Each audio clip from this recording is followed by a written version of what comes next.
Hello, welcome back to my channel. My name is Ashley and I like to make videos about things that I enjoy doing and enjoy watching and enjoy reading. So I make videos about bullet journaling, I make videos about books that I like to read, movies that I like to watch, and today's video is actually about TV shows and movies. So if you're like me and as soon as December 25th rolled around, you binge watched Bridgerton, then I have a whole list of recommendations for you of what to watch next. So if you're not familiar, Bridgerton is set, it's a TV drama that airs on Netflix exclusively. It's set in the 1800s and it is a mix of Pride and Prejudice and Gossip Girl combined. And it's very cheeky, it is a costume drama, it's also very steamy and romantic and occasionally funny. So I have a bunch of recommendations of similar, although not quite the same, television shows and movies that you can enjoy once you've watched Bridgerton. So my number one recommendation, let me say these are not in any particular order. My first recommendation is Pride and Prejudice and Zombies. This has Lily James in it. She's quite a prominent actor these days, and it is the story of Pride and Prejudice, but told with a twist. There are zombies in the world, and everybody has to deal with that, as well as finding a love match or a marriage. So Pride and Prejudice and Zombies, it is a film, and I really enjoyed it. And I think if you liked Bridgerton's costume drama element, and you like sort of more modern take on the costume drama, that you would really like that. My next recommendation, also starring Lily James, is an adaptation of Tolstoy's War and Peace. This is a much more serious costume drama, but it is both serious and romantic. It has a slew of great actors in it, and it is a mini-series, so it's something you can watch pretty quickly.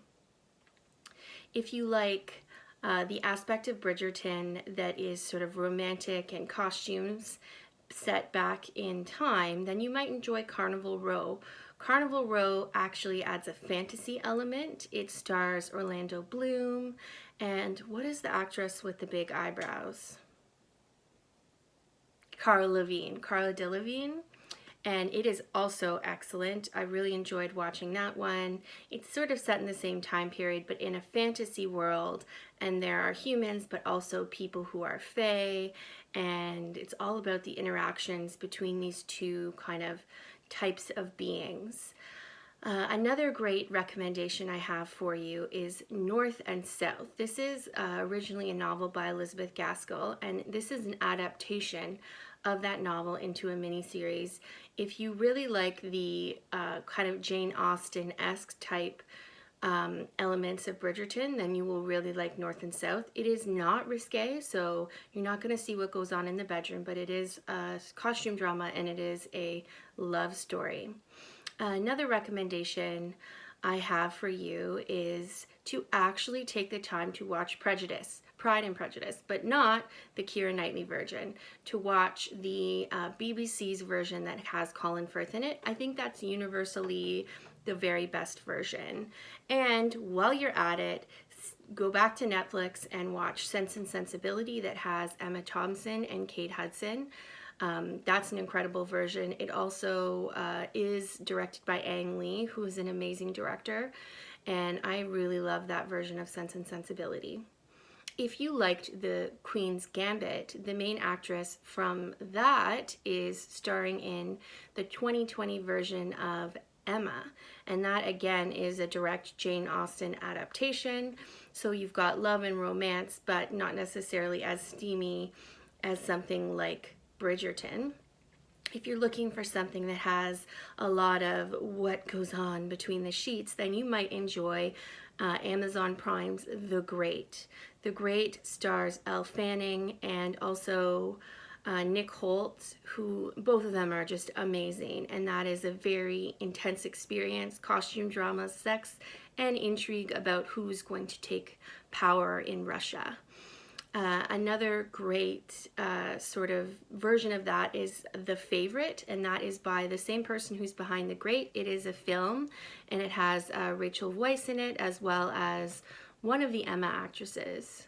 Not Emma Thompson, Emma Stone. Emma Stone, I believe, as well, and it is excellent. It is a movie. It's a little bit more on the serious side. I find The Great is a little bit more humorous, but that's also a really great recommendation as well. I think you would really enjoy watching that. Love and Friendship is another movie, which is a direct adaptation of a Jane Austen novel that stars Kate Beckinsale, and that is quite funny. I believe Chloe Sevigny is in it as well. So a movie for you to watch and quickly get through if you're interested in something that's a movie format.